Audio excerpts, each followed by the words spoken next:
Iran যুদ্ধ ঘিরে ন্যাটোর ৭৭ বছরের ট্রান্স আটলান্টিক জোটে দেখা দিচ্ছে গভীর অনিশ্চয়তা। মধ্যপ্রাচ্য সংঘাতে মিত্র দেশগুলোর সামরিক সহায়তা না পাওয়ায় বেজায় চটেছেন মার্কিন প্রেসিডেন্ট ডোনাল্ড ট্রাম্প। যুদ্ধবিরতির মাঝেই তাই সামাজিক যোগাযোগ মাধ্যমে ক্ষোভ ছাড়েন তিনি। ট্রুথ সোশ্যালের এক পোস্টে দাবি করেন প্রয়োজনের সময় ন্যাটো তার পাশে ছিল না এবং ভবিষ্যতেও থাকবে না। এমনকি সদস্য দেশ ডেনমার্কের অধীনে থাকা গ্রিনল্যান্ড দখলের হুমকির পুনরাবৃত্তি করেন তিনি।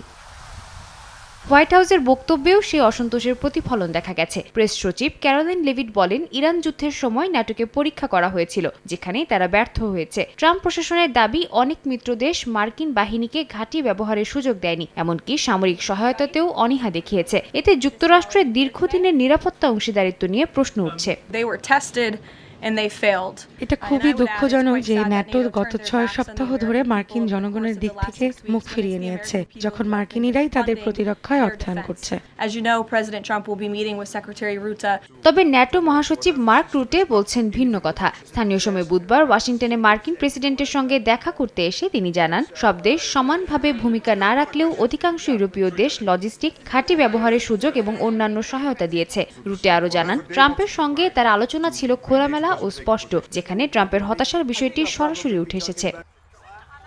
এদিকে ন্যাটোর কিছু সদস্য দেশকে শাস্তি দেওয়ার কথা ভাবছে ট্রাম্প প্রশাসন। ইরান যুদ্ধে সহযোগিতা না করা দেশগুলো থেকে মার্কিন সেনা সরিয়ে অন্য দেশে মোতায়েনের প্রস্তাব বিবেচনায় রয়েছে। স্পেন ও জার্মানির মতো দেশগুলো নিয়ে অসন্তোষ থাকলেও পোল্যান্ড, রোমানিয়া ও লিথুয়ানিয়ার মতো দেশকে বেশ সহযোগিতাপূর্ণ হিসেবে দেখা হচ্ছে। এরই মধ্যে ন্যাটো থেকে যুক্তরাষ্ট্র বেরিয়ে যাওয়ার সম্ভাবনাও আলোচনায় এসেছে। সাদিয়া তাসনিম, সময় সংবাদ।